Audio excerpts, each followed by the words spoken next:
தேவ பிள்ளையே, கலக்கத்தோடு இருக்கிறாயா? வேதனோடு இருக்கிறாயா?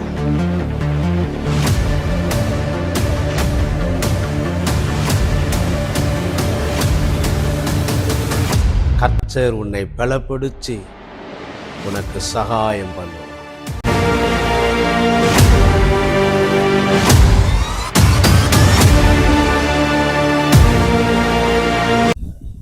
எல்லாரும் ஒரு நிமிடம் கண்களை மூடி,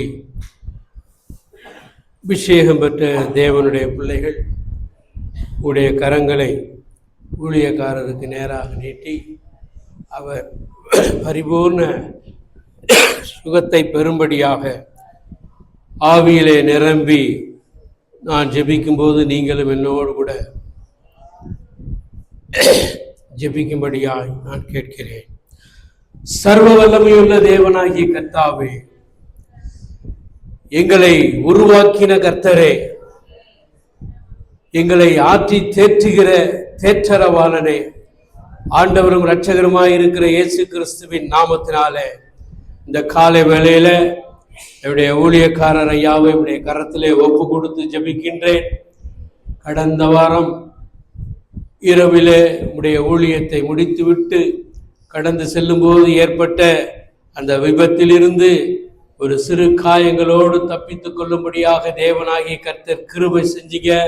அதற்காக நாங்கள் உமக்கு நன்றி செலுத்துகிறோம் ஆண்டவரே.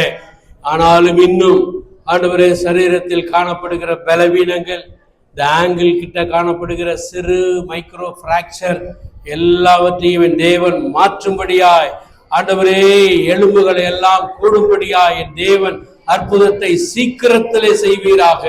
உடைய மகன் மறுபடியுமாய் எழுந்து கர்த்தருடைய ஊழியத்தை இன்னும் முழு பலத்தோடு கூட செய்ய ஆண்டவர் அவருக்கு சரீரத்திலே பலனை உண்டாக்கும்படியாய் ஜெபிக்கிறேன். ஆண்டவரே, பிலிப்பியர் 4:13 படியாய் என்னை பலப்படுத்துகிற கிறிஸ்துவினாலே எல்லாவற்றையும் செய்ய எனக்கு பலன் உண்டு என்று சொல்லி உடைய நாமத்தை மகிமைப்படுத்தி விசுவாசத்திலே வர்த்திக்க பண்ணி ஆண்டவரே உமக்கு பிரியமான ஊழியத்தை இன்னும் வல்லமையோடு ஆண்டவரே செய்து முடிக்க திராணியையும் வல்லமையையும் சத்துவத்தையும் பெருகச் செய்யும்படியாய் இயேசுவின் இன்ப நாமத்தில் ஜெபிக்கிறோம் எங்கள் ஜீவனுள்ள நல்ல பிதாவே. பேதுரு சிறைச்சாலை இருந்தபோது அவனை விடுவிக்கும்படியாக யார் ஜெபிச்சாங்க? சபையார் ஜெபித்த பொழுது உடனே அற்புதத்தை ஆண்டவர் செய்தார். அதே போல நாம ஜெபிச்சிருக்கிறோம். கர்த்தர் நம்முடைய ஜெபத்தை கேட்டு அடுத்த வாரம் இன்னாரம் அவரு புது பலனோடு வந்து நிற்கணும். அல்லேலூயா.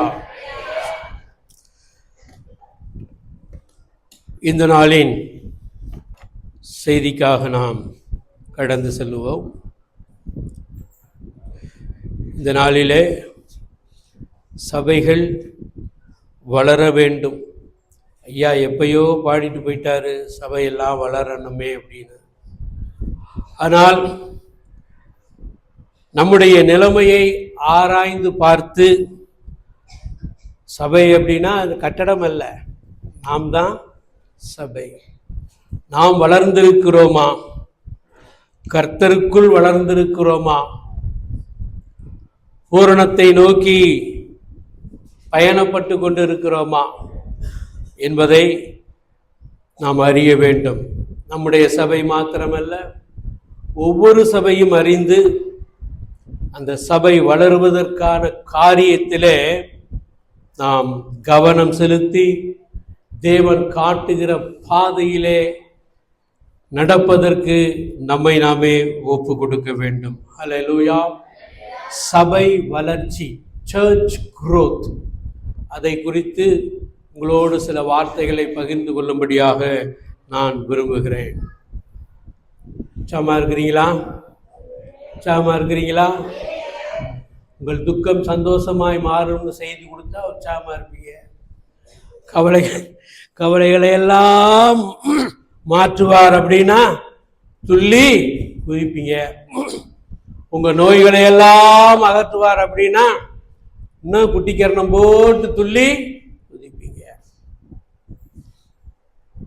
அப்படிலாம் குதிக்கும் போது மேல ஒரு தகப்பனார் நம்ம பார்த்து என்ன சொல்லுவார், இன்னும் சின்ன பிள்ளைகளா இருக்கிறாங்களே, பால் குடிக்கிற பிள்ளைகளாவே இருக்கிறாங்களேன்னு சொல்லி ஆண்டவர் வருத்தப்படுவார். நீங்களும் நானும் பாலை உண்ணத்தக்கவர்களாக அல்ல, திடமான ஆகாரத்தை உண்ணும்படியாக நாம் கடந்து செல்ல வேண்டும். அல்லேலூயா.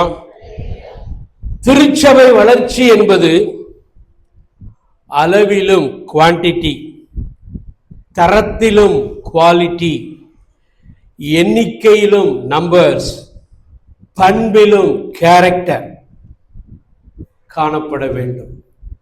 திருச்சபையின் வளர்ச்சி எதிலெல்லாம் காணப்படணும்? அளவுல, தரத்துல, எண்ணிக்கையில, பண்புல. விசுவாசிகள் ஜெப ஐக்கிய திருத்தப சபையா?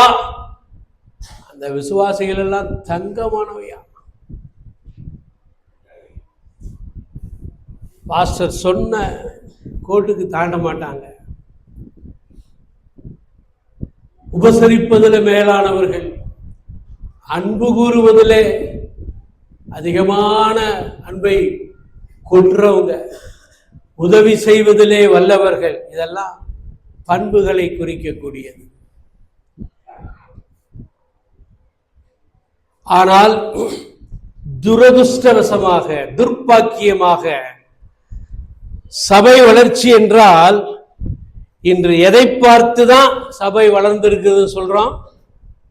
சபையில் இருக்கக்கூடிய உறுப்பினர்களுடைய எண்ணிக்கையை வைத்து சபை வளர்ந்துருச்சு. 1000 பேர் இருந்தது 10,000 பேர் ஆச்சுன்னா ஆஹா சபை வளர்ந்துருச்சு. 10,000 பேர் இருந்தது 1,00,000 பேரா மாறிட்டாங்கன்னா சபை சூப்பரா வளர்ந்துருச்சு. 1000 பேர் இருக்கும்போது 900 பேர் தரத்திலே சிறந்தவர்களாய் இருந்து ஒரு 100 பேர் மாத்திரம்தான் சாவி நெல் மாதிரி இருக்கிறாங்கன்னு வச்சுக்கோங்க. ஆனால் இது வளர வளர வளர எண்ணிக்கை அதிகமாகும் போது இந்த 900 பேர்கிட்ட இருந்த அந்த ஆவிக்குரிய வளர்ச்சி இன்னும் குறைந்து பின்மாற்றத்திற்கு சென்று அது அப்படியே 500ஆவோ 400ஆவோ குறைஞ்சிருச்சுன்னா அப்ப அந்த சபை தரத்தில் வளர்ந்திருக்கிறதா? இல்லை. எதுல வேணா வளர்ந்துருக்குது, எண்ணிக்கையில வேணா கூடி இருக்குதே ஒழிய அது எதுல வளரல? தரத்தில் வளரவில்லை. ஆனால் என் வேதம் என்ன சொல்லுகிறது? ரெண்டுலையுமே சபை வளரணும். அதுல முதலாவது எதுல வளரணும் அப்படின்னா தரத்தில் வளர வேண்டும். அதுக்கப்புறம்தான் எண்ணிக்கையில, குவான்டிட்டியில வளரணும். தரம் வளர்ந்து கொண்டே எண்ணிக்கையும் வளரும் என்று சொன்னால் அது தேவன் விரும்புகிற ஆவிக்குரிய வளர்ச்சி. தரம் குறைந்து கொண்டு வெறுமனே எண்ணிக்கை மாத்திரம் உயர்ந்து கொண்டு போகும் என்றால் அது உண்மையான தேவன் விரும்புகிற வளர்ச்சி அல்ல.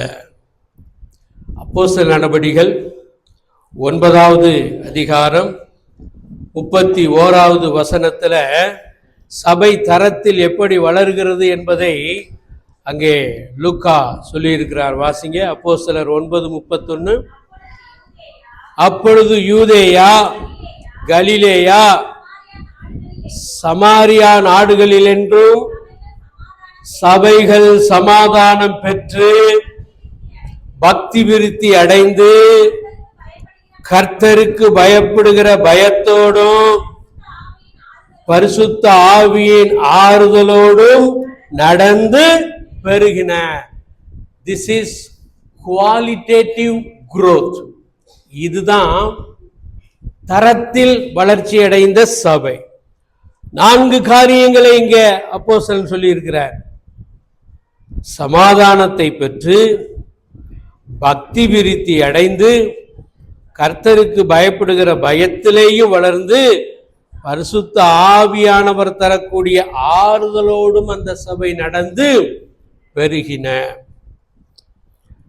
16வது அதிகாரம் 5வது வசனத்தை எடுத்தவங்க வாசிங்க. அதனாலே சபைகள் விசுவாசத்தில் ஸ்திரப்பட்டு நாளுக்கு நாள் பெருகின. இதுவும் தரத்தில் உண்டான வளர்ச்சி. விசுவாசத்தில் திடப்பட்டு பெருகினதை பார்க்கிறோம். அப்ப ஆண்டவர் எண்ணிக்கையில் பெருகுவதை விரும்பவில்லையா? அப்போஸ்தலர் நடபடிகள் 2ஆம் அதிகாரத்திலேயே ஆண்டவர் ரட்சிக்கப்படுகிறவர்களை அனுதினமும் சபையிலே கூட்டி சேர்த்து கொண்டே வருகிறார். அப்ப சபையுடைய எண்ணிக்கை கூடுமா குறையுமா? அப்போஸ்தலர் 1:15 வாசிங்க. அப்போஸ்தலர் நடபடிகள் 1:15.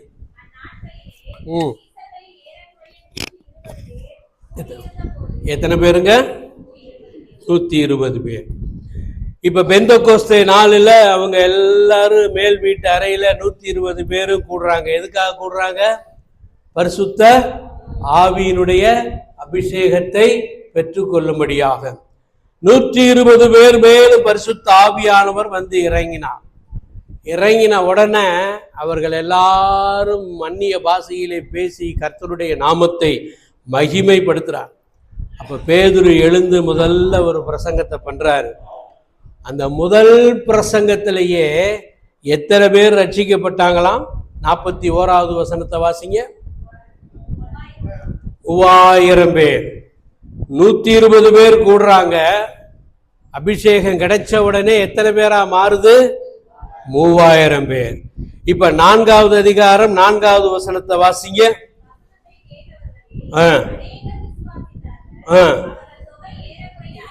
எவ்வளவு இருந்துச்சு? 120 இருந்து 3000 இருந்து இப்ப 5வது அதிகாரம் 14வது வசனம் என்ன முடியல. அதனால அங்க லூக்கா எப்படி எழுதுறாரு அப்படின்னா, திரளான புருஷர்களும் ஸ்திரீகளும் விசுவாசம் உள்ளவர்களாகி கர்த்தரிடமாக அதிகமாய் சேர்க்கப்பட்டார்கள் சொல்லல, அதிகமாய். கிருபையின் மேல் கிருபைங்கிறோம் இல்லையா? பலத்தின் மேல் பலம். அது மாதிரி ஜனத்தின் மேல் ஜனம் சேர்க்கப்பட்டார்கள். 6வது அதிகாரம் 7வது வசனத்தை வாசிங்க. 6-7. தொகை எருசலேமில் மிகவும் பெருகிற்று. 9வது அதிகாரம் ஏற்கனவே வாஸ்த வசனம்.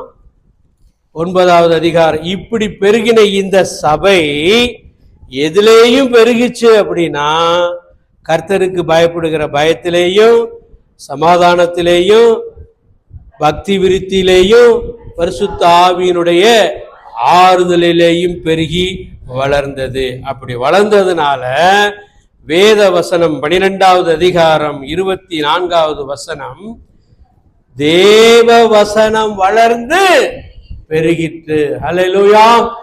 எந்த சபையிலே தேவ வசனம் வளர்ந்து பெருகுகிறதோ அந்த சபை தரமுள்ள சபையாய் மாறும். பெரேயா பட்டணத்தார் தெசலோனிக்கேயா பட்டணத்தை காட்டிலும் அவர்கள் வளர்ச்சி அடைந்ததனுடைய நற்குணசாலிகளாய் மாறினதனுடைய ஒரே காரணம், வேத வசனத்தை தினந்தோறும் ஆராய்ந்து பார்க்கிறவர்களாக, வேத வசனத்தை தினந்தோறும் வாசிக்கிறவர்களாக அல்ல. நீங்களும் நானும் வாசிக்கிறோம் தினந்தோறும். ஆனால் இந்த பட்டணத்தார் வாசிக்கிறவர்களாக அல்ல, தினந்தோறும் ஆராய்ச்சி பண்ணுகிறவர்களாக. அப்படின்னா என்ன அர்த்தம்? வேத வசனம் விருத்தி அடைஞ்சிச்சு அப்படின்னா எப்படி விருத்தி அடைஞ்சிச்சு? அதுக்கு என்ன காரணம்? அவங்க என்ன விளைக்கரையை செலுத்தினாங்க, அல்லது அப்போஸ்தலர் அதற்காக என்னென்ன நடவடிக்கைகள் எடுத்தார்கள்? இப்படி காரியங்களை எல்லாம் ஆராய்ந்து பார்க்கிற ஒரு நிலைமைக்கு பேர் தான் அந்த சபையார் தினந்தோறும் வேத வசனங்களை ஆராய்ந்து பார்த்தார்கள். நம்முடைய சபையும் அதே மாதிரி இருக்கணும்னு விரும்புகிறேன். அல்லேலூயா. அப்படின்னா என்ன அர்த்தம்? ஆராய்ந்து பார்த்தீங்கன்னா நிச்சயமா இன்னைக்கு பண்ணிட்டு போற பிரசங்கத்துல ஏதாவது சந்தேகமோ ஏதாவது ஒரு காரியங்கள் உங்களுக்கு சரியா விளங்கல் அப்படின்னா அடுத்த வாரமே வந்து பிரதர் நீங்க இப்படி சொன்னீங்க, ஆனா இந்த வசனத்துல இப்படி சொல்லியிருக்கு, இது எப்படி பிரதர் சரியா அப்படின்னு கேட்பீங்க. ஆரம்பத்துல கேட்டீங்க, ஆனா இப்ப எல்லாம் என்ன பண்ணிட்டீங்க, நீங்க வளர்ந்துட்டீங்கன்னு நினைச்சுக்கிட்டு எதையுமே கேட்கிறதே இல்லை. வசனம், மறுபடியும் சொல்லுகிறேன், வசனத்தை ஆராய்ந்து பார்க்கிற சபைதான் ஆவியிலே பலன் கொண்டு வளரும். அல்லேலூயா, அல்லேலூயா. எந்த அளவுக்கு வசனத்தை அதிகமாய் வாசித்து தியானிக்கிறீங்களோ அந்த அளவுக்கு உங்கள் ஆத்துமாவிலே பலன் உண்டாகும். ஆத்துமாவில பலன் உண்டாச்சுன்னா ஆத்துமா வாழ்கிறது போல நீ எல்லாவற்றிலும் வாழ்ந்து, அப்ப சரீரத்திலையும் நமக்கு என்ன உண்டாகும், பலன் உண்டாகும். அல்லேலூயா, அல்லேலூயா. ஒருவேளை சிலருடைய வியாதி படுக்கை விட்டு எழுந்திருக்காம ஒருவேளை அந்த நிலைமைக்கு இருந்தா அது இதற்காக கூட இருக்கலாம். எதற்காக? அதிகமான நேரம் ஜெபத்திலேயும் வேத வாசிப்பிலேயும் தரித்திருப்பதற்காக கூட ஆண்டவர் அதை அனுமதித்திருக்கலாம். ஹல்லேலூயா. ஒரு பெரிய ஊழியக்காரர் இதே போல விபத்து ஏற்பட்டு படுத்த படுக்கையா 3 மாசமா இருந்தார். ஆனால் 3 மாசம் தினந்தோறும் ஊழியத்தை செய்யக்கூடிய அவர் 3 மாதங்கள் நம்ம இப்படியே படுக்க போட்டு சேர்ந்த வியாதின்னு சொல்லி உடனே அவருக்கு ஒரு சிந்தை வந்து, அவர் அதிகமான புத்தகங்களை எழுதக்கூடியவர். அவர் அப்பொழுது படுக்கையிலே இருந்து அவர் எழுந்து லேசா உட்கார்றதுக்கு முடிகிற அந்த ஸ்டேஜில் ஒரு புத்தகத்தை எழுதினார். அந்த புத்தகத்தின் பேர் இயேசுவை போல வாழ்தல், லிவிங் ஆஸ் ஜீசஸ் லிவ்ட், இயேசுவை போல வாழ்தல், அல்லது சுருக்கமா சொன்னா இயேசுவை போலாகுதல். என்ன ஆச்சரியம்னா, இதுவரைக்கும் அவர் எழுதி வெளியிட்ட புத்தகங்கள் விற்பனையை பார்க்கிலும் இது அதிகமான விற்பனை அடைந்தது. அதிகமான பேர் இதை வாசித்து அந்த ஊழியக்காரருக்கு தங்களுடைய சாட்சியை தெரிவித்தார்களாம். அல்லேலூயா. அப்ப தேவன் அனுமதிக்கிற எந்த காரியமாக இருந்தாலும் தேவனிடத்தில் அன்பு கூறுகிறவர்களுக்கு சகலமும் நன்மைக்கு ஏதுவாய்த்தான் நடக்குதுன்னு நினைக்கிறமே ஒழிய, ஐயோ இது வந்துருச்சே அவ்வளவுதானா அப்படின்னு முடங்கி போவதற்கல்ல. எழுந்து கர்த்தருடைய ஊழியத்தை இன்னும் வல்லமையாய் செய்வதற்காகத்தான் ஆண்டவர் இதை ஒருவேளை அனுமதித்திருக்கலாம். தரத்தில் சபை வளர வேண்டும் என்று சொன்னால் ஒரு 3 காரியத்திலே அது வளர்ச்சி அடைய வேண்டும் என்பதை குறித்ததான ஒரு சிறு தியானத்தை நாம் தியானிக்க கடந்து செல்வோம். முதலாவது வளர்ச்சி, இயேசுவை போலாகுவதில் வளர்ச்சி. இயேசுவை போலாகுவதில் வளர்ச்சி. இப்ப இங்க இருக்கிறவங்கள்ட்ட ஒரு கேள்வியை கேட்டனா 100க்கு 99 பேர் என்ன பதில தான் சொல்லுவீங்க? என்ன கேள்வி கேட்டா, நீங்க ரட்சிக்கப்பட்டிருக்கிறீங்களே, சபைக்கு போறீங்களே, உங்களுடைய நோக்கம் என்ன அப்படின்னா உடனே குண்டு போட்ட மாதிரி சொல்லுவீங்க, நாங்க எல்லாம் எங்க போனோம், பரலோகம் போனோம்.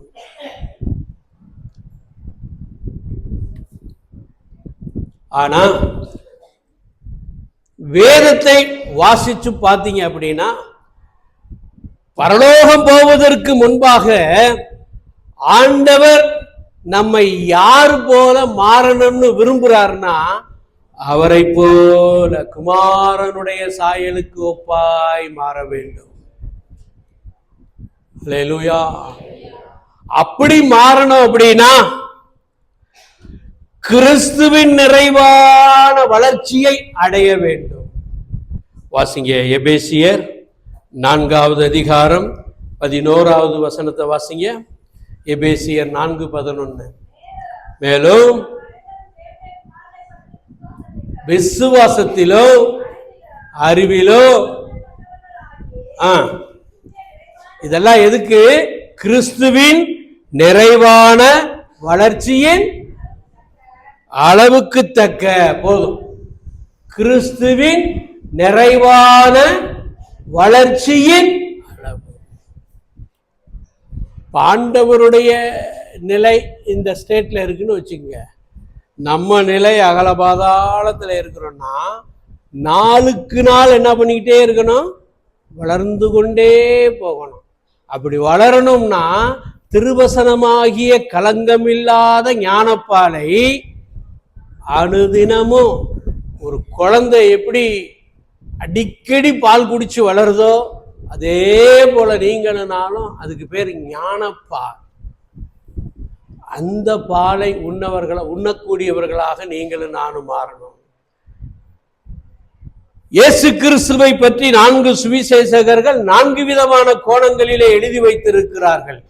அதையெல்லாம் அக்கு வேற ஆணி வேற அப்படியே ஒவ்வொன்னா தியானிச்சு அவருடைய பரிசுத்தம் எப்படி இருக்கிறது, அவருடைய பேச்சு எப்படி இருக்கிறது, அவருடைய சிந்தனை எப்படி இருக்கிறது, அவருடைய விசுவாசம் எப்படி இருக்கிறது, அவருடைய வைராக்கியம் எப்படி இருக்கிறது, அவருடைய வல்லமை எப்படி இருக்கிறது, இதையெல்லாம் தியானிச்சு அவரை போல நானும் பரிசுத்தவனாய் மாறணும், அவரை போல நானும் விசுவாச வீரனா மாறணும், அவரை போல எதற்கும் பயப்படாத விசுவாச வீரனா நிக்கணும், அவரை போல தேவசித்த செய்யணும், அவர் பேசுவதை போல கிருபையுள்ள வார்த்தைகளை பேசணும், அவர் எப்ப பேசினாரோ அப்ப நான் பேசணும், அவர் எப்பெல்லாம் பேசாம இருந்தாரோ அதே போல பேசாம இருக்கக்கூடிய ஞானம் எனக்கு வேண்டும்.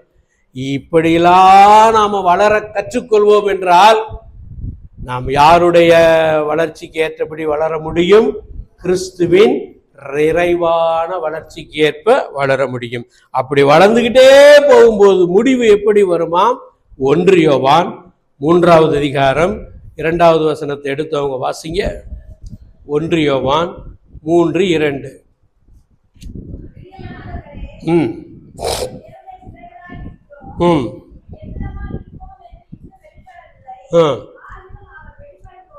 வெளிப்படவில்லைன்னு சொல்லிட்டு திருப்பி எப்படி சொல்றாருன்னா, ஆகிலும் அவர் வெளிப்படும் போது அவர் இருக்கிற வண்ணமாகவே நாம் அவரை தரிசிப்பதினால் அவருக்கு ஒப்பாவோம் என்று அறிந்திருக்கிறோம்.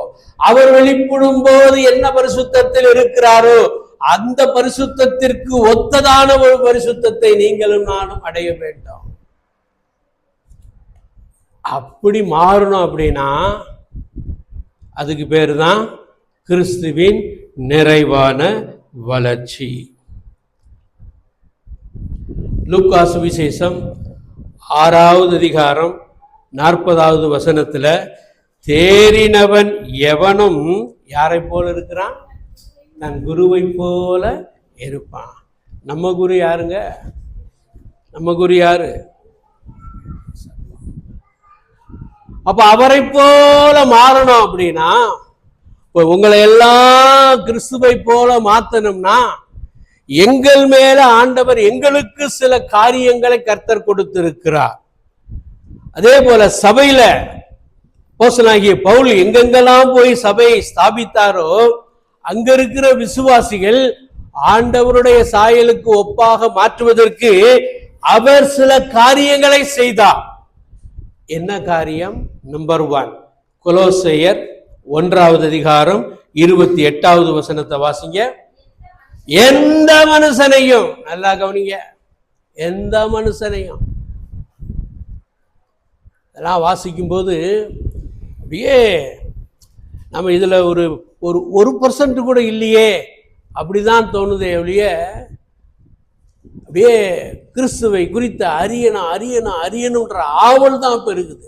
எந்த மனுஷனையும் கிறிஸ்து இயேசுவுக்குள் தேறினவனாக நிறுத்தும்படிக்கு நம்பர் 1 அவரையே நாங்கள் அறிவித்து, ஹல்லேலூயா, சுவிசேஷம் சொல்லணும்னு துடிச்சுக்கிட்டு இருக்கிற இளம் வாலிப பிள்ளைகளே, கர்த்தருடைய பிள்ளைங்களே, நீங்க அது இதெல்லாம் போய் தேடாம ஒன்ன செய்ய பழகுங்க. யார அறிவிக்க பழகணும்? ஆண்டவராகிய இயேசு கிறிஸ்துவை அறிவிக்க பழக வேண்டும். அவரையே நாங்கள் அறிவித்து எந்த மனுஷனுக்கும் புத்தி சொல்லி எந்த மனுஷனுக்கும் எல்லா ஞானத்தோடும் உபதேசம் பண்ணுகிறோம். ஹல்லேலூயா. பவுல் எவ்வளவு சேலஞ்சிங்கா சொல்றாரு பார். வருஷ தொடக்கம்னா கல்வி ஆண்டு தொடக்கத்தில் ஜூன் மாசத்துல பிள்ளைகளை சேர்க்கும்போது பிள்ளைகளுடைய பெற்றோர்கள் வந்து சொல்லுவாங்க, யா இது வரைக்கும் படித்த படிப்புலாம் எங்களுக்கு திருப்தி இல்லை, இப்போ உங்கள்கிட்ட ஒப்பு கொடுக்குறோம், நீங்கள் இவனை எப்படியாவது தேத்தணும், நீ அதுக்கு என்ன பண்ணுவீங்களோ. அந்த காலத்தில் எப்படி பேரண்ட்ஸ் சொல்லுவாங்க தெரியுமா? முகத்தை மாத்திரம் விட்டுருங்கய்யா. எதை விட்டுருங்க? முகத்தை மாத்திரம் விட்டுருங்க, மீதி பக்கம் அடி பின்னிருங்கய்யா அப்படின்னு சொல்லி விட்டுட்டு போவாங்க. அதுவே 30 வருஷம் கழிச்சு ஒரு பயலை லேசா அப்படி தட்டிட்டேன். அவன் கனமான வேலையை எதுவுமே செய்யாமல் தான் உடம்ப வளர்த்து வச்சிருக்கான். அப்படி லேசாக குச்சியில் தட்டின உடனே தடுப்பு விழுந்துருச்சு. போய் அவங்க அம்மாட்ட காமிச்சிட்டான். அந்த அவங்க அம்மா அப்படியே ஆக்ரோஷமாக, ஏன் பையன் அடிக்கிறதுக்கு நீ யாரியா? நாங்களே என் பிள்ளைய அடிச்சதில்லை, நீ எப்படி அடிக்கலாம்? அடிக்க மாட்டேம்மா, கூட்டிகிட்டு போயிருமா? கூட்டிகிட்டு போக மாட்டேன், இங்கே தான் அவன் படிப்பான். விஷப்பரிச்சை நமக்கு வந்துருச்சு பாருங்க. அவனை அடிக்கக்கூடாது, ஆனால் அவர் இங்கே தான் படிப்பார், அவரை தேர்த்தணும். கடைசியில் அவன் எப்படி படிச்சிருப்பான்? அடியாத மாடு அடியல. ப்ராக்ரஸ் ரிப்போர்ட்லாம் கொடுக்கும்போது அவனை வர சொல்லி பார்த்தா எத்தனை சப்ஜெக்ட் நம்ம கொடுத்தாலும் அத்தனையிலும் ஃபெயில் ஆகி காட்டுவான். 6 சப்ஜெக்ட் கொடுத்தா 6லையும் ஃபெயில் ஆகிருவேன்ல, 10 கொடுத்தாலும் 10 ஃபெயில் ஆகி காட்டுறேன் அப்படின்னு இருக்கிறால நம்ம கடைசியில் என்ன முடிவு வந்துடுவோம்? அவ்வளோதாமா, இவனு படிப்பு வராது, நாங்களே இப்படியே சொல்லியிருக்கிறோம், அவ்வளோதான், இவன் தேர மாட்டான்னு. ஆனால் பவுல் இங்கே சொல்றாரு பாருங்க, எந்த மனுஷனையும், குடிகாரனோ திருடனோ கொலகாரனோ கொல்லக்காரனோ வணங்கா கழுத்துள்ளவனோ முரட்டாட்டம் உள்ளவனோ யாராக இருந்தாலும் எந்த மனுஷனையும் கிறிஸ்து இயேசுவுக்குள் தேறினவனாக நிறுத்தும்படி அவர் எதை செய்தார்? தாய் பயங்கரமான அவர் ஒரு ஞானவான். அவர் கமாலியேலின் பாதத்திலே கற்றவர். ஆசிரியர் பேரை சொன்னாவே மாணவனை புரிஞ்சு கொள்வாங்க. அப்படிப்பட்ட ஃபேமஸ் வாத்தியார்கிட்ட படிச்சவரு. அவர் படிச்சதை பத்தி எல்லாம் பேசல, மாறாக யாரை மாத்திரம் ஓங்கி பிடித்தார், உயர்த்தி பிடித்தார், என் ஆண்டவரை உயர்த்தி பிடித்தார். இந்த வசனம் ஐயா ஒரு டைரி கொடுப்பாரு, பைபிள் ஸ்டடிக்கு வர்றவங்களுக்கெல்லாம் ஒரு டைரி கொடுப்பார். அந்த டைரிக்கு கீழ் நடுவில் இந்த வசனம் எழுதியிருக்கும், எந்த மனுஷனையும் கிறிஸ்து இயேசுவுக்குள் தேறினவாக நிறுத்தும்படி அவரையே நாங்கள் அறிவித்து புத்தி சொல்லி உபதேசம் பண்ணுகிறோம். அதே கொலோசியர் 1வது அதிகாரம் 10வது வசனத்தை வாசிங்க.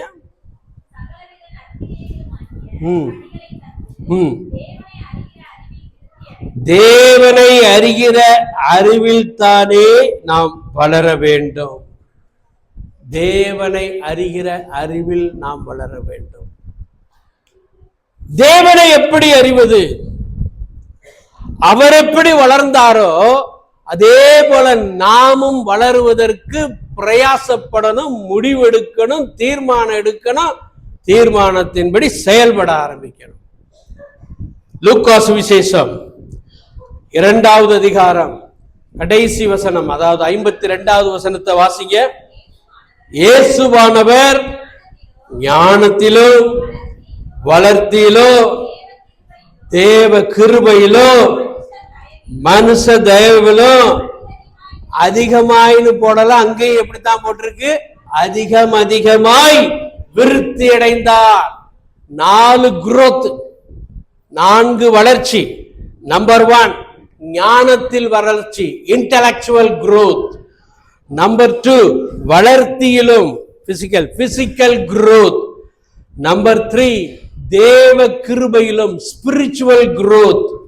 நம்பர் 4 மனுஷ தயவிலும் சோசியல் growth. இந்த 4 ஏரியாவிலையும் வளர்ந்தார்னு போடல, பெருகினார்னு போடல, அதிகமாய் பெருகினார். அல்லேலூயா. நீங்களும் நானும் இதே போல வளரணும்னு சொல்லி பிரயாசப்படணும். ஞானத்துல நான் வளரணும் ஆண்டவரே, வளர்த்தியில வளரணும், தேவ கிருபையிலும் மனுஷ தயவிலும் வளரணும் அப்படின்னு பிரயாசப்பட்டீங்கன்னா இந்த ஞானம் எப்படி வரும்? இதுல 4ஐயும் நாம தியானிச்சோம்னா நேரம் அதிகமாயிரும். 2 ஆவிக்குரிய வளர்ச்சி, அதாவது தேவ கிருபையிலும் ஞானத்திலும் அவர் எப்படி வளர்ந்தார். மார்க்கு சுவிசேஷம் 6வது அதிகாரம் 2வது வசனத்தை எடுத்தவங்க வாசிங்க. மார்க்கு 6.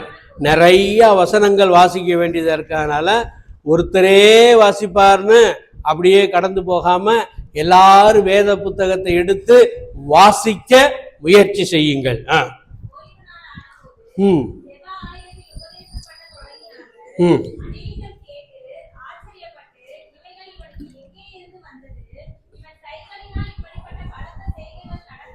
நடக்கும்படி இவனுக்கு கொடுக்கப்பட்ட ஞானம் எப்படிப்பட்டது? இவன் சாதாரண தச்சனுடைய மகன் அல்லவா?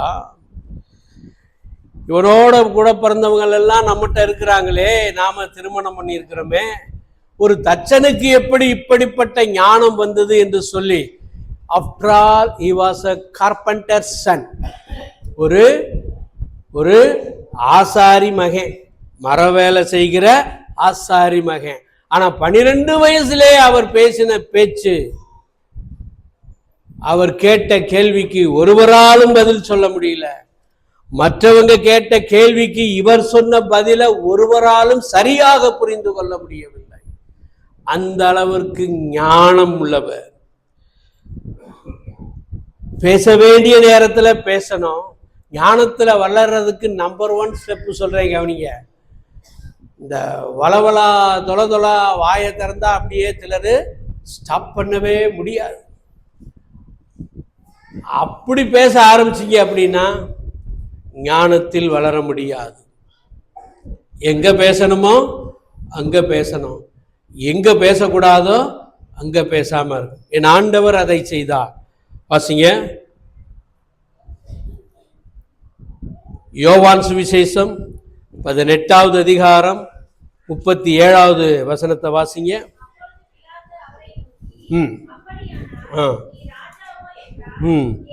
பிலாத்து கேட்கிறாரு, நீ ராஜாவா? இப்படிலாம் சொல்றியே, அப்பனா நீ ராஜாவா அப்படிங்கிறார். ஆண்டவர் என்ன சொல்றாரு அங்க? நீ சொல்லுகிறபடிதான் நான் ராஜா. ஆனா எதுக்கு ராஜா? சத்தியத்தை குறித்து சாட்சி கொடுக்க நான் பிறந்தேன், இதற்காகவே இந்த உலகத்திற்கு வந்தேன். சத்தியவான் எவனும் என் சத்தம் கேட்கிறான். இங்க பதில் சொன்னாரு. இப்ப வாசிங்க, மத்தேயு சுவிசேஷம் 27வது அதிகாரம் 13ஆம் 14ஆம் வசனத்தை வாசிங்க. அதே பிலாத்து தான் சொல்றாரு, இவர்கள் உண்மையில் எத்தனையோ குற்றங்களை சுமத்துறாங்களே, சாட்டுறாங்களே, நீ அதை குறிச்சு எதுவுமே அதை கேட்டியா? அதை குறிச்சு எதுவுமே பேச மாட்டேங்கிறியே அப்படின்னு சொல்லும்போது அவரோ ஒரு வார்த்தையும் மாறுத்தரமாக சொல்லவில்லை.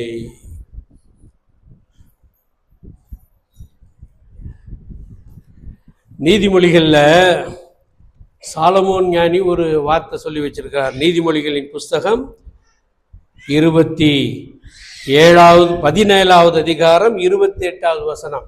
பேசாதிருந்தால் மூடனும் யாரா என்னப்படுவானா? ஞானவான்.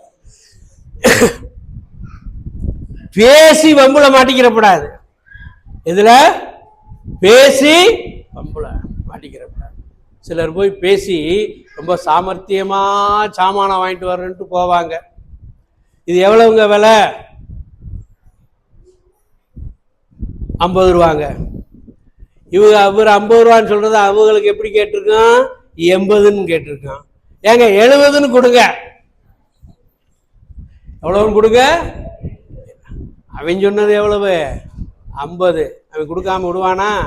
மொத்தத்தையும் சாத்திடுவேன் தலையில. 70 என்னமா 60 கூட வாங்கிக்கமானாக்க இன்னும் அவங்க ஆஹா நம்ம பேசுனதுல இருந்து இன்னும் 10 ரூபா குறைச்சு வாங்கிட்டோம். பேசாம இருந்தோம்னு வச்சுக்கோங்க, அவனே சொல்லுவான் 50க்கு தான் கொடுத்தேன், இந்த வியாபாரம் கொடுக்கலான்னு நினைச்சேன், இந்த வியாபாரம் இந்த 40க்கு எடுத்துட்டு போ அப்படின்னு சொல்லுவோம். அப்ப நம்ம ஞானவானா மாறிட்டோம். பேசாதிருந்தால் மூடனும் ஞானவான் என்று எண்ணப்படுவான். பேசுனா பேச வேண்டியதை பேசணும், பேசக்கூடாதத பேசணும். இந்த வல்லமை அவருக்கு கிடைத்ததற்கு காரணம் என்ன? தேவன் தமது ஆவியை அவருக்கு எப்படி கொடுத்திருக்காராம்? அளவில்லாமல் கொடுத்திருக்கிறார். எங்க இந்த வசனத்தை எடுத்தவங்க எடுத்து வாசிங்க. வசனம் எந்த சுவிசேஷம் சொல்லிட்டேன், எந்த சுவிசேஷத்துல இருக்கு, எத்தனாவது அதிகாரம், எத்தனாவது வசனம்? தேவன் தமது ஆவியை அளவில்லாமல் அவருக்கு கொடுத்திருக்கிறார். நான் சொல்றது இந்த வசனத்தினுடைய கடைசி பகுதியை சொல்றேன். ஏன்னா நீங்க முதல்ல தேடிக்கிட்டு இருந்தீங்கன்னா இப்போதைக்கு கண்டுபிடிக்க முடியாது.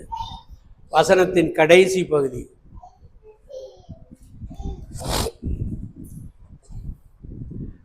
எப்படி இருக்கு பாத்தீங்களா? நம்ம சபை வேத வசனத்துல நம்ம சபை எப்படி இருக்குன்னு பார்த்துக்குங்க. யோவான் சுவிசேஷம் 3வது அதிகாரம் 34வது வசனம். யோவான் தேவனால் அனுப்பப்பட்டவர் யாருங்க? ஆண்டவராகிய இயேசு கிறிஸ்து. அவர் தேவனுடைய வார்த்தைகளை பேசுகிறார். தேவன் அவருக்கு தமது ஆவியை எப்படி கொடுத்திருக்கிறாரா? அளவில்லாமல் கொடுத்திருக்கிறார். ஹல்லேலூயா. அப்ப இந்த மாதிரி அளவில்லாமல் ஆவியின் நிறைவை பெறுவதற்கு நாம் வாஞ்சித்திருக்கிறோமா? என்னைக்காவது ஆவியின் அபிஷேகத்தை பெற்றவங்களே நனஞ்ச கோழி மாதிரி அப்படியே உட்கார்ந்து இருக்கிறோம். ஆவியின் அபிஷேகத்தை பெற்றவர்களே ஆவியில நிரம்பி அந்நிய பாஷையில பேச சொல்றதனுடைய ஒரு இன்னொரு இன்டைரக்டா ஒரு காரியம் என்ன தெரியுங்களா? உங்ககிட்ட இருக்கக்கூடிய இந்த அபிஷேகத்தின் அனல் அது எப்படி எங்க பாகும்? டிரான்ஸ்பர் ஆகும். எங்க? பக்கத்துல இருக்கிறவங்களுக்கு. நீங்க அப்படியே கைய அப்படின்னு போது அவர் அப்படியே தூங்கலாம் நினைச்சவரு என்ன பண்ணிடுவாரு? எந்திரிச்சு உட்காந்துருவார். எந்திரிச்சு உட்காந்து நம்ம பேசக்கூடிய அந்த அந்நிய பாஷைகளை பார்த்து பார்த்து பார்த்து அவரும் இதே போல நானும் பேசணுமேன்னு சொல்லி ஏங்குவார்.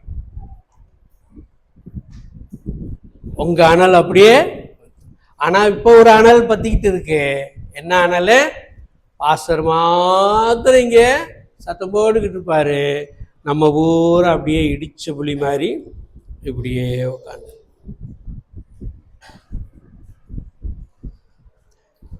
தேவன் தமது ஆவியை அளவில்லாமல் கொடுத்ததுனால தேவனால் அனுப்பப்பட்டவர் தேவனுடைய வார்த்தைகளை பேசுகிறார். அப்ப பிதாவாகிய தேவனை குறித்து அவர் சொன்ன வார்த்தையை குறித்து இயேசு பேசினார். அப்ப நீங்களும் நானும் யார் சொன்ன வார்த்தையை பேசணும்? ஆண்டவர் சொன்ன வார்த்தையை பேசணும். புறப்பட்டு போய் சகல ஜாதியும் சீசராக்கி பிதா குமாரன் பரிசுத்த ஆவியின் நாமத்தினாலே ஞான ஸ்நானம் கொடுத்து நான் உங்களுக்கு உபதேசித்த யாவையும் கைக்கொள்ளும்படி அவர்களுக்கு உபதேசம் பண்ணுங்கள்.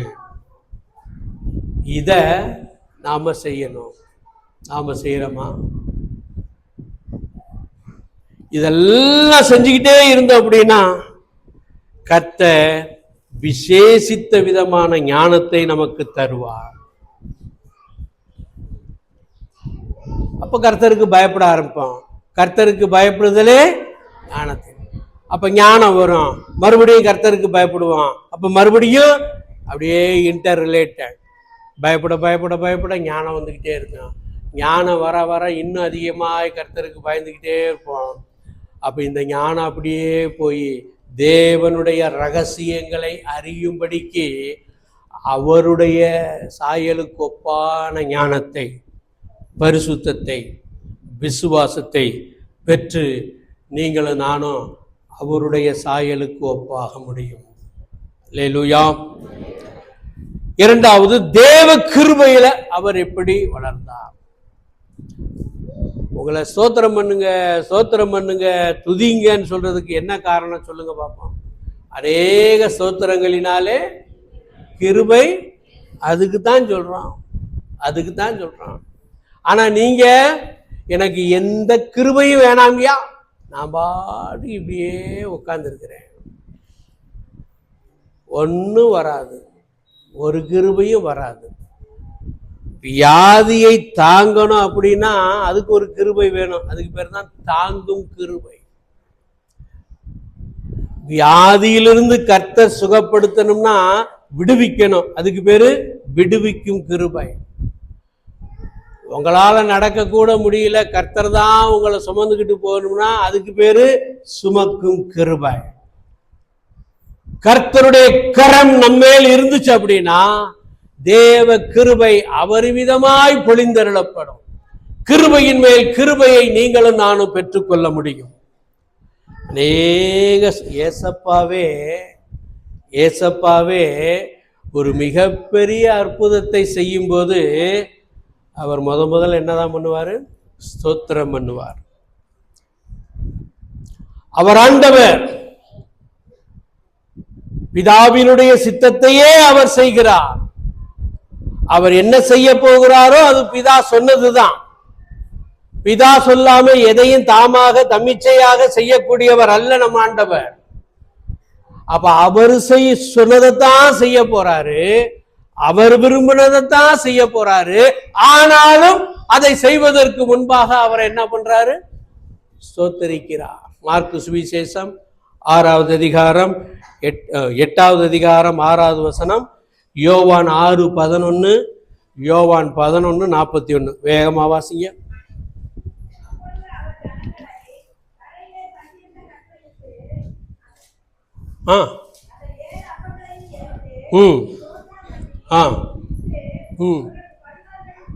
அவங்க ஏன் வாசிக்கும் போது நிறுத்திட்டாங்க தெரியுமா? கிருபைன்னுகிட்டு இருந்தாரு, கிருபை ஒண்ணுமே வரமாட்டேங்குது. சரியா சிஸ்டர் நான் சொன்னது? வாசிங்க, சும்மா தைரியமா வாசிங்க. இல்ல அதுக்கு முன்னாடி அந்த ஸ்தோத்திரம், அந்த வார்த்தை ஸ்தோத்திரம் பண்ணி இருக்கா இல்லையா? 7 அப்பங்களையும் சில சிறு மீன்களையும் வைத்து அவர் 4000 பேருக்கு போஷிக்கணும். இந்த விதமான மகத்தான அற்புதங்களை செய்யும் போது என் ஆண்டவர் தேவனை ஸ்தோத்தரித்ததை நாம் பார்க்கிறோம். அதை விட பவர்ஃபுல் ரிசரக்ஷன் மிராக்கிள், மரித்த லாசருவை 4 நாள் ஆகி நாறிப்போயிருந்த சரீரத்தை ஆண்டவர் உயிரோடே எழுப்பினார். அப்பதான் ஆண்டவர் ரொம்ப உருக்கமா ஸ்தோத்திரம் பண்றார். 41வது வசனம், 11:41 வாசிங்க. யோவான் 11:41.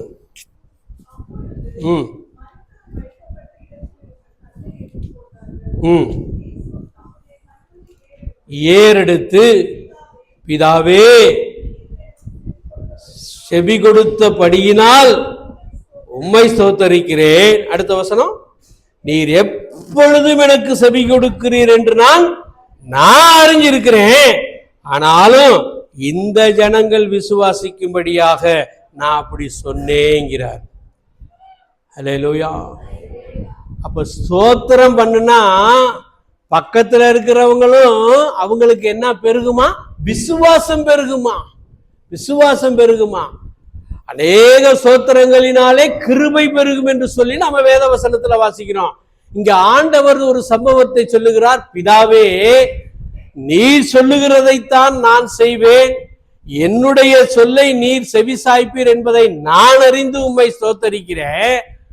ஆனா இந்த ஜனங்கள் அறியணுமே, அதனாலதான் நான் இப்படி சொல்லி உம்மை ஸ்தோத்தரிக்கிறேன். உடனே ஜனங்கள் எல்லாம் ஆச்சரியப்பட்டு போயிட்டாங்க. லாசருவே வெளியே வான்னு சொன்ன உடனே அற்புதமாய் அவன் உயிர்த்து உயிருள்ளவனாய் காணப்பட்டான்.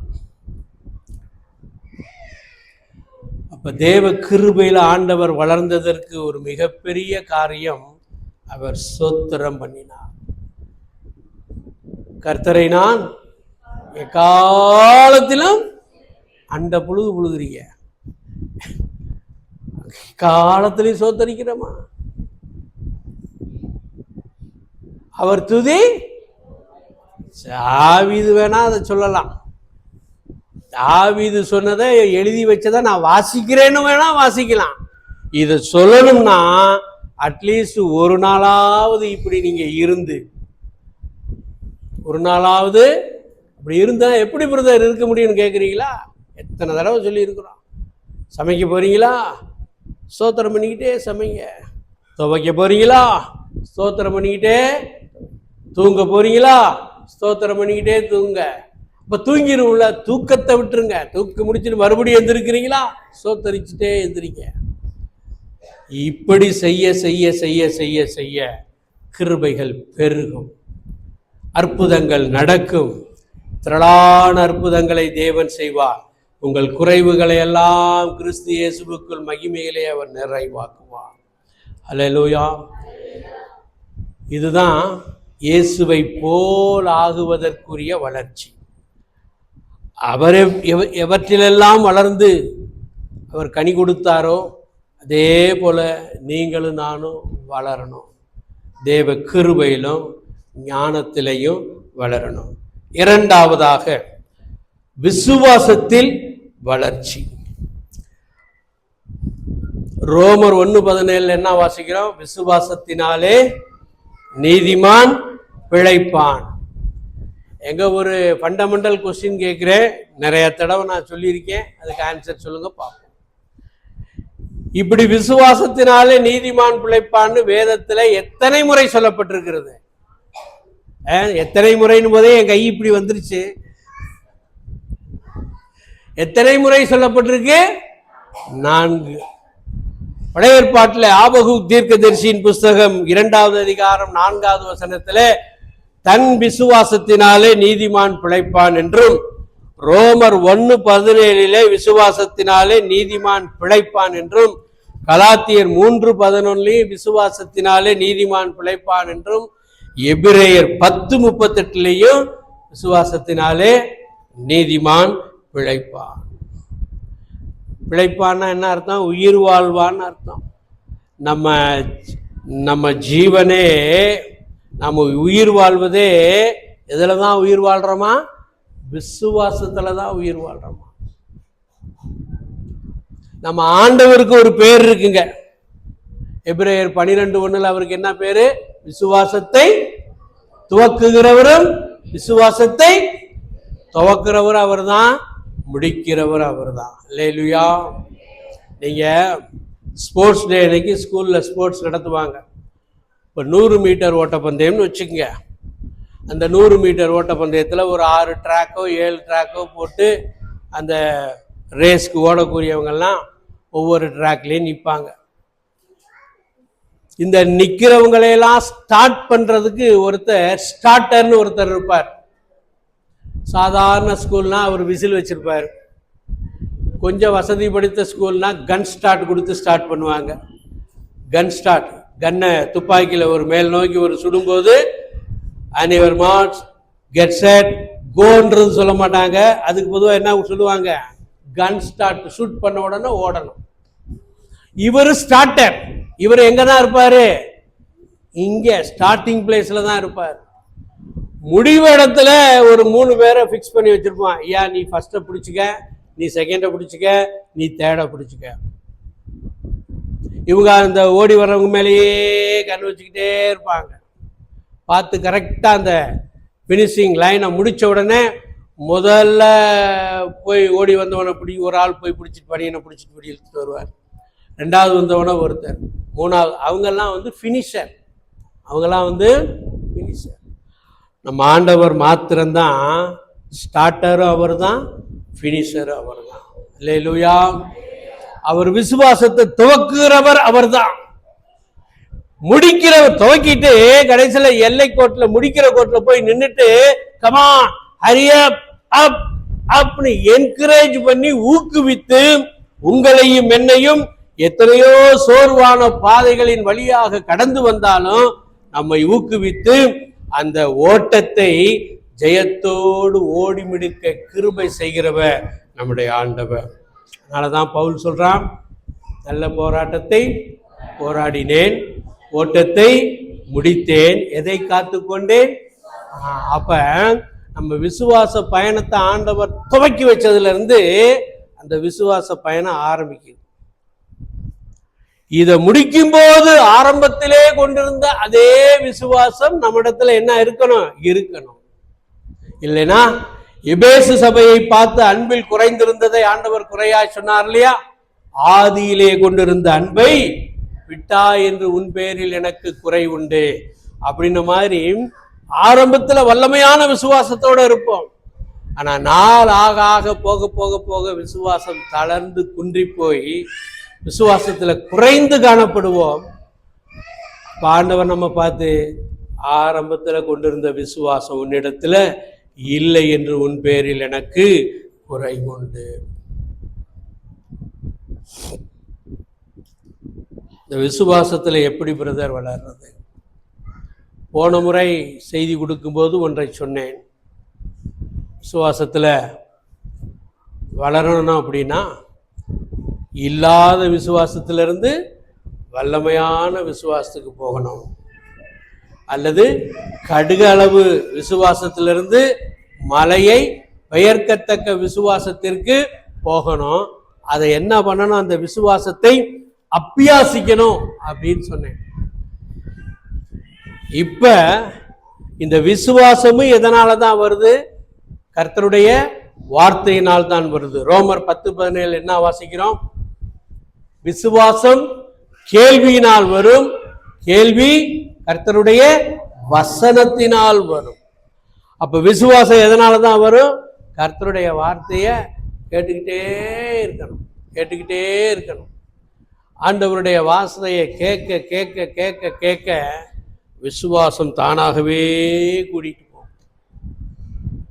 அதான் 1 பேதுரு 2:1-3 வரைக்கும் நம்ம வாசிக்கிறோம். அதுல குறிப்பா 2வது வசனம், நாம் புதிதாய் பிறந்த குழந்தைகளைப் போல திருவசனமாகிய களங்கமில்லா ஞானப்பாலின் மீது வாஞ்சையாயிருக்கு.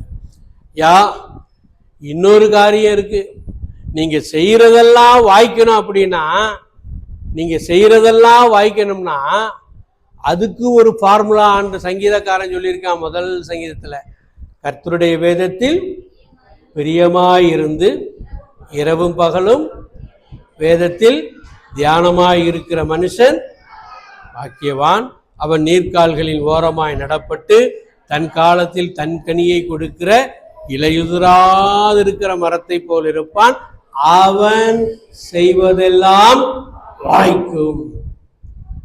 இப்ப யார் செய்யறது வாய்க்கும்னா, கடமைக்காக வேதத்தை எடுத்து படிக்கிறவங்க செய்யறது வாய்க்காது. கடமைக்காக வேதத்தை எடுத்து படிக்கிறவங்க செய்யறது வாய்க்காது. ஏதோ படிப்போம் அப்படின்னு இஷ்டமில்லாம எடுத்து படிக்கிறவங்க செய்யறது வாய்க்காது. வேதத்தை அப்படியே பார்த்த உடனே உங்களுக்கு சாப்பிட்றதுக்கு எந்த பொருளை பார்த்தா அப்படியே எச்சி ஊறுமோ அது மாதிரி பைபிளை தூக்கும் போதே எச்சி ஊறணும், அப்படியே பிரியம் வரணும். ஏன்னா இந்த வார்த்தைகளை என்ன சொல்லுகிறது? 19ஆம் சங்கீதத்துல, தேனிலும் தேன் கூட்டிலிருந்து ஒழுகும் எளிதேனிலும் மதுரம் உள்ளது. ஹல்லேலூயா. அதெல்லாம் கண்டிப்பா நீங்களும் நானும் இந்த ஜென்மத்துல சாப்பிட்றதுக்கு வாய்ப்பே இல்லை. வாய்ப்பு இருக்கா?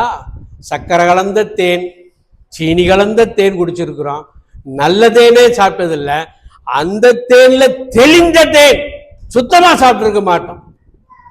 அதற்கு ஒப்பனையாக சொல்லப்பட்டிருக்கிறது கர்த்தருடைய வார்த்தை. அப்போஸ்தலனாகிய பவுல் இளைஞனான தீமோத்தேயுவை அப்படித்தான் வளர்த்தார். வாசிங்க 1 தீமோத்தேயு 4வது அதிகாரம், 1 தீமோத்தேயு 4 13 15 வாசிங்க.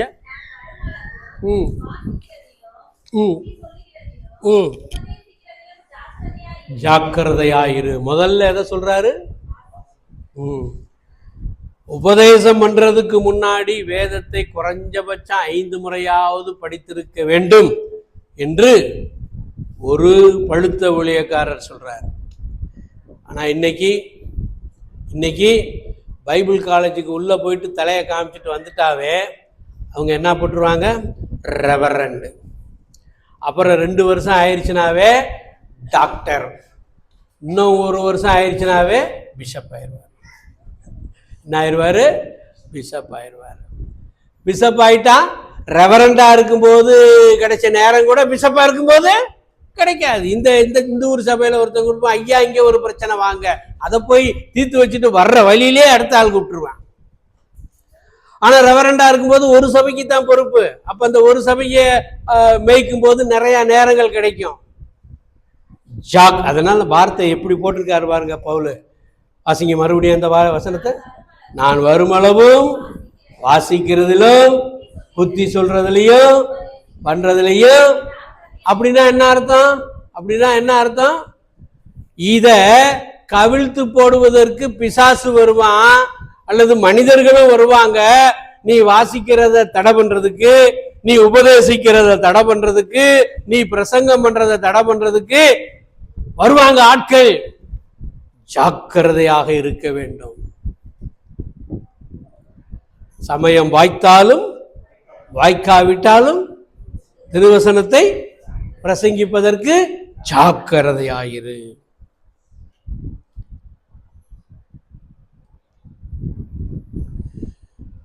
கர்த்தரையே விசுவாசத்துல வளரணும்னு விரும்புறாரு தெரியுங்களா?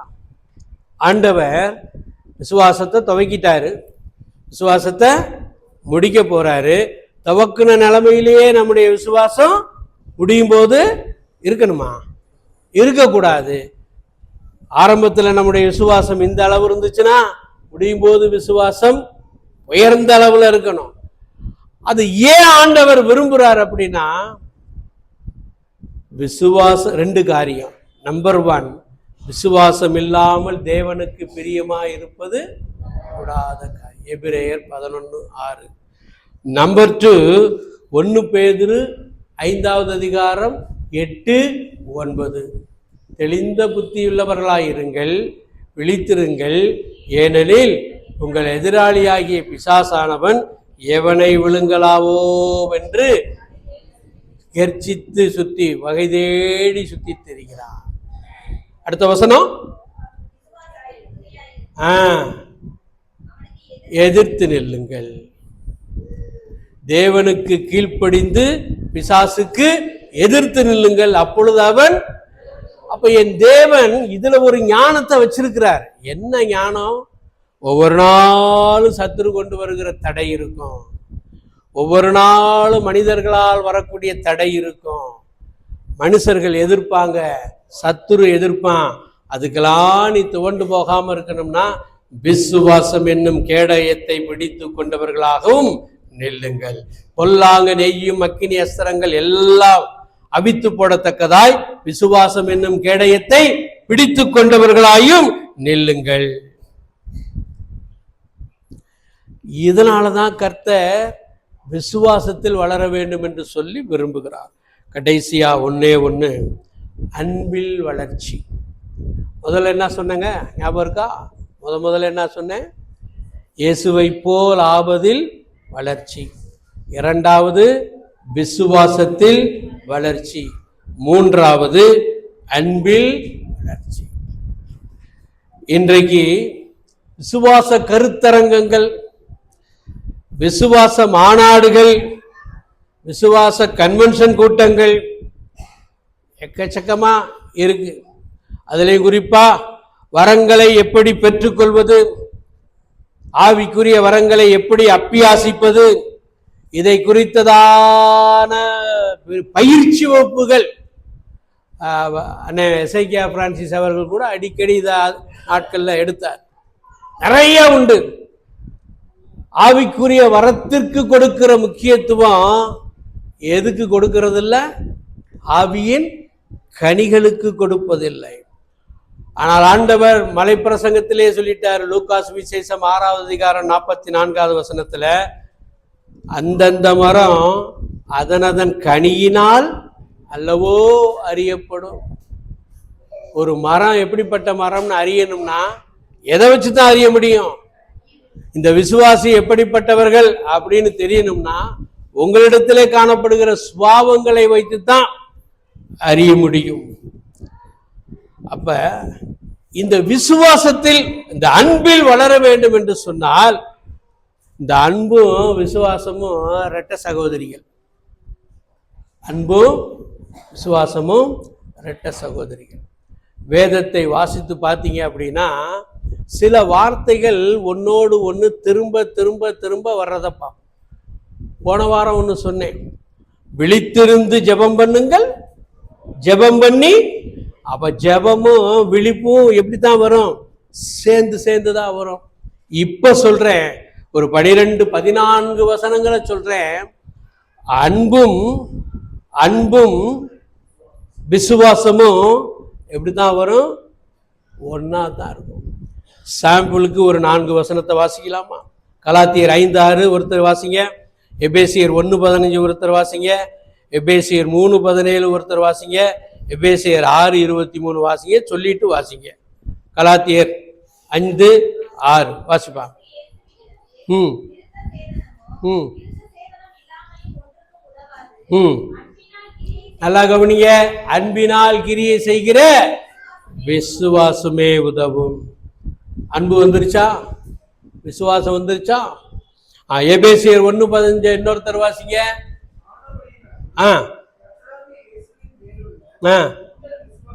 விசுவாசத்தையும் அன்பையும்.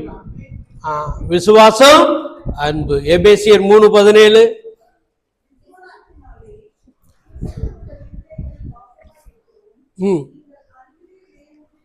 அன்பிலே வேரூன்றி நிலைக்கவோ. அதனால தாங்க டிஎல் மூடி இந்த கொட்டேஷனை சொல்லியிருப்பாரு. நான் இப்ப விசுவாசிக்கிறேன். ஏன்னா இந்த வசனங்களை எல்லாம் ஆராயும் பொழுது அவர் ஒரு அருமையான கொட்டேஷன் சொல்லியிருப்பார். Faith makes all things possible, love makes all things easy. விசுவாசம் எல்லாவற்றையும் செய்து முடிக்கும், அன்பு எல்லாவற்றையும் எளிதாய் செய்து முடிக்கும். நான் இதற்கு விளக்கம் ஏற்கனவே கொடுத்துட்டேன். கொடுத்த ஞாபகம் இருக்கா? ஆமா. விசுவாசம், விசுவாச வீரர்கள் எல்லாவற்றையும் விசுவாசத்தினால, நம்முடைய விசுவாசமே உலகத்தை ஜெயிக்கிற. ஆனால் அதை கொஞ்சம் எளிசா செய்யணும், ஈஸியா செய்யணும்னு வச்சுக்கங்களேன். அதோட அன்பை மிக்ஸ் பண்ணிட்டீங்கன்னு வைங்க, அது என்ன ஆயிரும்? ரொம்ப எளிதாகி போயிடும், ரொம்ப எளிதாகி போயிடும். அன்பு, இந்த விசுவாசமும் அன்பும் வருங்க. 6:23 கூட ஒருத்தர் வாசிங்க. எபேசியர்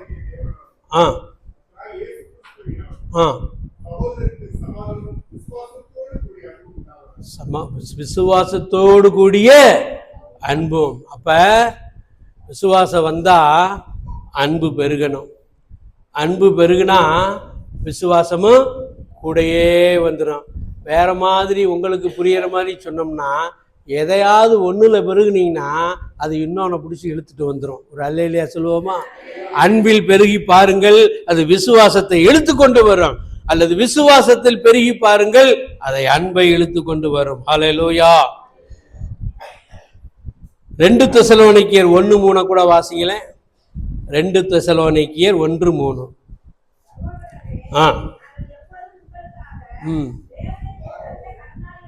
இருக்கிறோம்.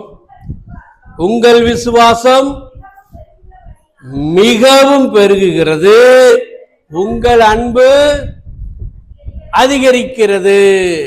அல்லேலூயா.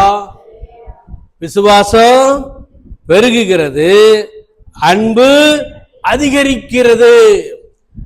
மலைப்பிரசங்கத்துல ஆண்டவர் ஜெபத்தை பத்தி பேசியிருக்கிறாரு, பணத்தை பத்தி பேசியிருக்கிறாரு, நீதியை பற்றி பேசியிருக்கிறாரு,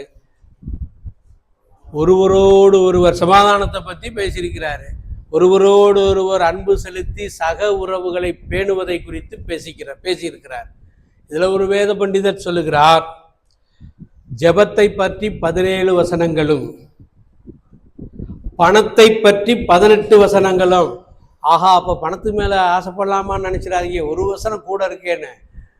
எல்லாம் நெகட்டிவா தான் வரும். பணத்தை பத்தி சொல்ல காரியங்கள் பூரா எதிர்மறையா தான் வரும். பணத்தை பற்றி 18 வசனங்களும், நீதியை பற்றி, தேவ நீதி, சுய நீதி, இதையெல்லாம் பற்றி 21 வசனங்களும், சக உறவை பற்றியோ அல்லது அன்பை பற்றியோ 30 வசனங்கள் இருக்கிறது. அப்ப என் ஆண்டவர் அவர் அன்பின் ஆண்டவர். அவர் யாருங்க? அன்பின் ஆண்டவர். ஆவியானவருக்கு பேர் என்னதான்? அன்பின் ஆவியார். ஆமா, தேவனுக்கு பேர் என்ன? அன்பின் ஆண்டவர், அன்பின் தேவனே. அப்ப அன்புதான். அதான் அதுதானே யோவான் 3:16 வாசிக்கிறோம். தேவன் தம்முடைய ஒரே பேரான குமாரனை விசுவாசிக்கிறவன் எவனோ அவன் கெட்டு போகாமல் நித்திய ஜீவனை சுதந்திரிக்கும்படி தந்தருளி இவ்வளவாய் அன்பு கூர்ந்தார். திருத்துவ தேவனாய் ஆண்டவர் கிரியை செய்வதற்கு ஒரு காரணத்தை வேத பண்டிதர்கள் என்ன சொல்றாங்க அப்படின்னா, ஆண்டவர் நாம மற்றவர்கள் மீது காட்டுகிற அன்பை விட அதிகமா எப்படி காண்பிக்க முடியும்னு அவர் யோசிச்சு திருத்துவத்துல கிரியை செய்ய வந்தாரு. ஒரே ஆளா இருந்தா அன்பு கூறனா அது பத்தாது. பிதாவாகிய தேவனே நீங்களும் அன்பு கூறணும், நானும் அன்பு கூறுவேன். பரிசுத்த ஆவியானவர் அன்பு கூறி திரியேக தேவனாய் நம்மை அன்பை மக்களுக்கு காண்பிக்க போறோம். அதுதான் அநாதி சிநேகத்தால் உன்னை சிநேகித்தேன், காருண்யத்தினால் உன்னை இழுத்து கொண்டேன். அல்லேலூயா, அல்லேலூயா. ஒருவரோடு ஒருவர் அன்பு கூற வேண்டும் என்று சொன்னால் ஒருவருக்கொருவர் எப்படி இருக்க வேண்டும் என்று சொல்லி வேதாகமத்தில் நிறைய வசனங்கள் சொல்லப்பட்டிருக்கு.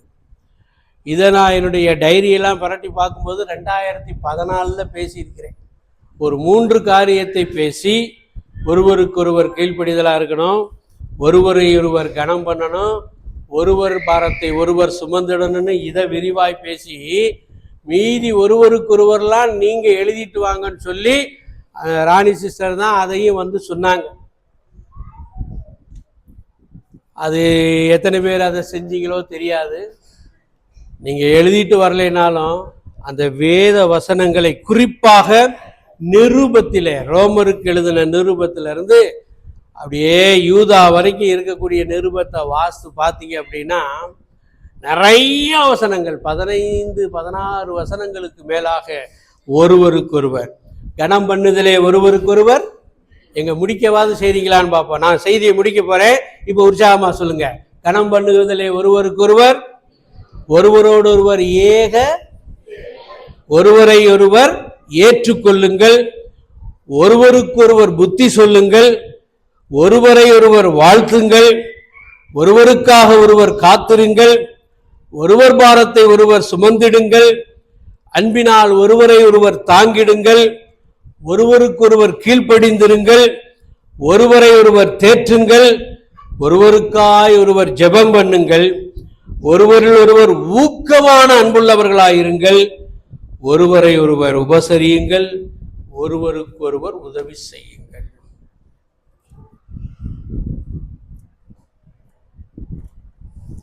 காணிக்கை செலுத்துறதுக்கு முன்னாடி ஆண்டவர் என்ன சொன்னாரு? உன் பேரில் உன் சகோதரனுக்கு ஒரு குறைவுண்டு என்று நினைவு கூறுவாயாகில் உன் காணிக்கை அங்கனே வச்சுட்டு போய் உன் சகோதரன்கிட்ட ஒப்புரவாகி. அப்போ உடனே நம்ம என்ன நினச்சிக்கிறோம்? நான் என் சகோதரனுக்கு தீங்கிழைத்திருந்தால், ஏதாவது ஒரு காரியத்தை தவறாக செய்திருந்தால் நான் போய் ஒப்புரவாகணும் போல ஆண்டவர் சொல்லியிருக்காரு, செஞ்சிருவோம். இல்லை, ஏன் மேல அவர் எதையோ ஒண்ணு தப்பா நினைச்சிருக்காரு. நல்லா கவனிங்க, ஏன் மேல ஏதோ ஒண்ணு தப்பா நினைச்சிட்டு பேசாம இருக்கார் அல்லது கோவிச்சுட்டு இருக்கார். அது தெரிய வரும் பட்சத்தில், அதாவது சுருக்கமா சொன்னா பாதிக்கப்பட்டவனும் பாதித்தவனும் தான் முதல் அடி ஒப்புரவாகுதலுக்கு எடுத்து வைக்கணும். ஒப்புரவாதலுக்கு முதல் அடி யார் எடுத்து வைக்கணுங்க? பாதித்தவன். தமிழ்ல சொன்னா வழங்க மாட்டேங்குதோ. பாதித்தவன், பாதிக்கப்பட்டவன். பாதித்தவன்னா நீங்க துன்பம் விளைவிச்சிருக்கிறீங்க, பாதிக்கப்பட்டவனா உங்களுக்கு யாரோ துன்பம் விளைவிச்சிருக்கிறாங்க, அதான் பாதிக்கப்பட்டவன். எப்படி நடந்தாலும் ஒப்புரவாகிறதுக்கு யார் தான் முதல்ல போகணும்? யார் தான் முதல்ல போகணும்? நாம தான் முதல்ல போகணும். இந்த கர்த்தரை துதித்து பாடுவதற்கு முன்பதாக ஆண்டவர் முதலாவது எதை செய்ய சொல்லியிருக்கார் தெரியுமா? ஒப்புரவாக சொல்லியிருக்கிறார். எங்க பிரதர் அப்படி ஒரு வசனத்தை கண்டுபிடிச்சிங்க? எபேசியர் 5வது அதிகாரம் 18 - 21 வரைக்கும் நிறுத்தி தெளிவா வாசிங்க, நம்ம முடிக்கலாம்.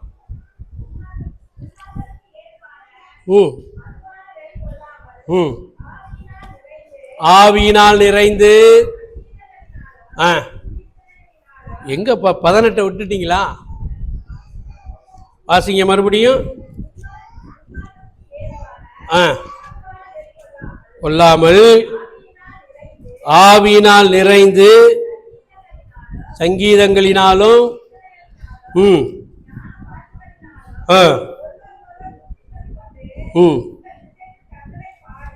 இருங்க அதுதான். அதாவது சங்கீதத்தினாலும் கீர்த்தனையினாலும் ஞானப்பாட்டினாலும் ஒருவருக்கொருவர் என்ன பண்ணணும்? முதல்ல புத்தி சொல்லிக்கொண்டு அப்புறம்தான் பாட்டு பாட சொல்லியிருக்கார். அப்புறம்தான் உங்கள் இருதயத்தில் கர்த்தரை பாடி கீர்த்தனம் பண்ணுங்க. அப்ப முதல்ல எது வரணும்? ஒருவருக்கொருவர் இருக்கக்கூடிய சக உறவு, அப்புறம் பாடணும். இன்னைக்கு ஆவிக்குரிய உலகத்துல praise and worship, praise and worship அப்படின்னு வார்த்தையை கேள்விப்பட்டிருப்பீங்க. பிரைஸ்னாலும் ஆண்டவரை துதித்தல், வர்ஷிப்னாலும் ஆண்டவரை தொழுதல். ஆனா எப்படி வரணும் அப்படின்னா பிரைஸ் அண்ட் ஃபெலோஷிப். ஆண்டவரை துதிக்கணும், மற்றவர்களோடு ஒருவருக்கொருவர் உறவு வைத்து சக உறவு பேணி காக்க வேண்டும். அப்படி இருக்கும்போது தான் கர்த்தர் விசுவாசத்திலும் அன்பிலும் வேரூன்றி வளரச் செய்து அவரை போல மாற்ற நமக்கு உதவி செய்வார், நம்மில் கிரியை செய்வார். கண்களை மூடி ஜெபிக்கலாம். நல்ல பிதாவே, நீர் எங்களோடு பேசின வார்த்தைகளுக்காக நாங்கள் உமக்கு நன்றி செலுத்துகிறோம். ஆண்டவரே, இப்படிப்பட்ட சத்தியங்களை நாங்கள் ஆழமாக கற்று அதில் வேரூன்றி நிற்கத்தக்கதான ஒரு இருதயத்தை நீர் எங்களுக்கு தரும்படியாக நாங்கள் ஜெபிக்கிறோம். ஆண்டவரே, மேலோட்டமான சத்தியங்களை அல்ல, ஆழமான சத்தியத்திலே நாங்கள் வேரூன்றி அதிலே கட்டப்பட்டவர்களாய், அதிலே ஸ்திரப்பட்டவர்களாய் நாங்கள் வளர்ந்து பெருக, தரத்திலும் எண்ணிக்கையிலும் நாங்கள் பெருகுவதற்கு என் தேவனாகி கர்த்தர் கிருபை செய்ய வேண்டுமாய் இயேசு கிறிஸ்துவின் இன்ப நாமத்தில் ஜெபிக்கிறோம் எங்கள் ஜீவனுள்ள நல்ல பிதாவே.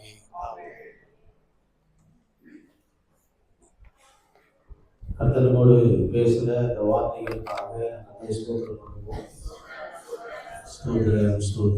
என் ஆத்துமாவே கர்த்தரை ஸ்தோத்திரி, என் முழுவதுமே ஸ்தோத்திரி. என் ஆத்துமாவே கர்த்தரை ஸ்தோத்திரி, கர்த்தர் செய்த சகல உபகாரங்களை மறவாதே. ஆமென். நம்முடைய கர்த்தராகிய ஆண்டவராகிய இயேசுவின் கிருபையும் பரிசுத்தாவியானவருடைய வழிநடத்தல் ஆசீர்வாதம் பரமளிக்கும். எல்லா தெய்வங்களோடும் விசேஷமாக இந்த கோயிலை கலந்து கொண்ட ஒவ்வொரு தேவர்களோடும் வசனத்தை பிரசங்கித்த அந்த தாசர்கள் சகோதரர்கள் இருப்பதாக. ஆமென். ஹல்லேலூயா, ஹல்லேலூயா, ஹல்லேலூயா. எல்லாருக்கும் ஸ்தோத்திரம். நம்மை ஆசீர்வதிப்பார். ஜெபிக்கலாம், உங்களுடைய ஜெபிப்பாங்க. ஸ்தோத்திரம். ஒவ்வொரு விசாரிக்க சாயங்காலம் 5 மணிக்கு ஆராதனை இருக்கிறது.